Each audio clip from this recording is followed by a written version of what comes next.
ইসরায়েলের বিস্তীর্ণ ভূমি দাবানলের লেলিহান শিখায় ভস্মীভূত হচ্ছে, আগুনের তীব্রতা ক্রমশ বাড়ছে, পরিস্থিতি প্রতিনিয়ত আরও কঠিন হয়ে দাঁড়াচ্ছে।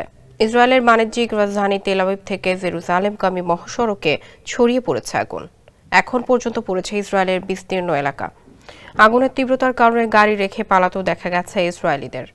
এই দুর্বিষহ অবস্থায় বৃহস্পতিবার সকাল পর্যন্ত প্রতিবেশী দেশ গ্রিস, ক্রোয়েশিয়া, ইতালি, সাইপ্রাস এবং বুলগেরিয়া সহ বিশ্ব সম্প্রদায়ের কাছ থেকে কোনো সহায়তা পৌঁছায়নি।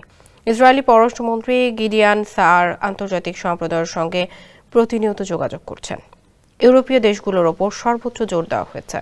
কর্তৃপক্ষ এক বিবৃতিতে জানিয়েছে, দমকল কর্মীরা জেরুজালেমের হাইওয়ে 1A যানবাহন চলাচলের জন্য বন্ধ করে দিয়েছে এবং সেখানে আগুন নিয়ন্ত্রণের চেষ্টা করছে। স্যান্ডেলিনা সো, রূপচর্চায় আভিজাত্য।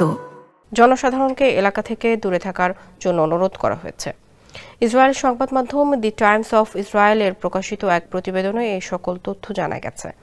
প্রতিবেদনে বলা হয়েছে, আগুন নেভানোর জন্য 119 জন দমকল কর্মী, 10টি দমকল কর্মী বিমান এবং একটি হেলিকপ্টার মোতায়েন করা হয়েছে।